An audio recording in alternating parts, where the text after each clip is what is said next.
Сәлем, менің каналыма қош келдіңіздер. Бүгін мен сіздерге үй жағдайында пицца жасаудың рецептімен бөлісетін боламын. Видеоның соңына дейін қарап, менің каналыма тіркеліп, жанындағы қоңырау белгісін басуды ұмытпаңыз. Ең алдымен жылы сүтке тұз салып, жұмыртқа салып және сұйық май құйып, ашытқы салып, жақсылап қамыр илейтін боламыз. Иленген қамырымыз қатты болмау керек. Нанға иленгендей қамыр илейтін боламыз. Жасалу жолы өте оңай, дәмді пицца болып шығады. Сонымен қатар менің каналымның алға қарай жылжуына өз үлестеріңізді қоса кетіңіздер. Осы видео ұнаса, видеоның астына комментарий қалдырып, лайк басып, достарыңызбен бөлісуді ұмытпаңыз. Қамырымызды осылайынан илеп алып, 1 сағатқа қоямыз. 1 сағаттан соң алып, қамырымызды жайып, пиццаны жасайтын боламыз.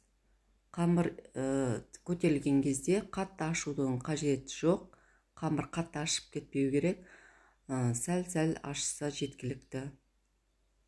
Осылайынан қамырымызды алып, қамырымызды 3 бөлікке бөліп алатын боламыз.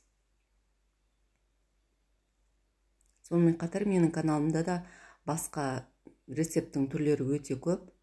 Алда сіздермен басқа да видео рецепттермен бөлісетін боламын. Қамырымызды осылайынан 3 бөлікке бөліп алып, енді біртіндеп қолымыздың көмегімен домалақтап жаятын боламыз. Осылайынан домалақтап жайып, салмасын салып, духовкамызда алдын ала қыздырып қоямыз. Енді сарымсақты майдалап турап, үстіне кетчуп пен майонезді салып, жақсылап соус жасаймыз.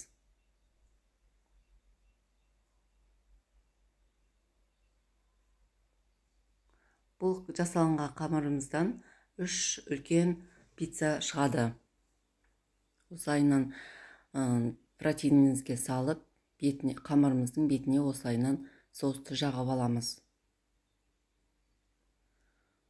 Пиццаға созылатын сырдың түрін қолдансаңыздар, пиццаларыңыз өте әдемі болады. Менде үй жағдайында болған соң қолдағы заттармен жасай салдым. Осылайынан жақсылап туралған колбасамызды бетіне саламыз. Және туралған қызанақты салатын боламыз. Қызанақ салсаңыздар өте дәмді болады және сочный болып шығады. Бірінші осылайынан қызанақты салып алып, сырымызды салмай тұрып, 5 минутқа пісіріп алатын боламыз. Духовкаға қызып тұрған пеште.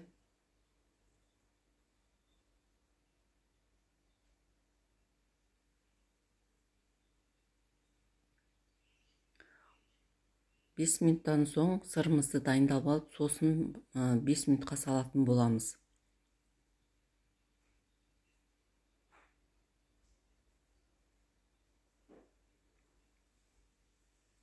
Бес минут салып алып, енді сырымыз салдық.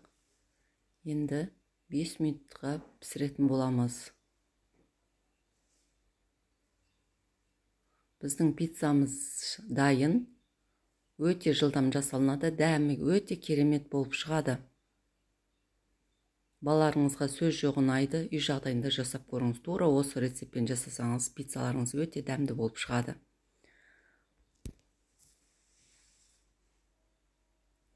Видеоның соңына дейін қарағаныңызға рахмет. Баршаңызға ас болсын. Және де осы видеоны достарыңызбен бөлісуді ұмытпайсыздар.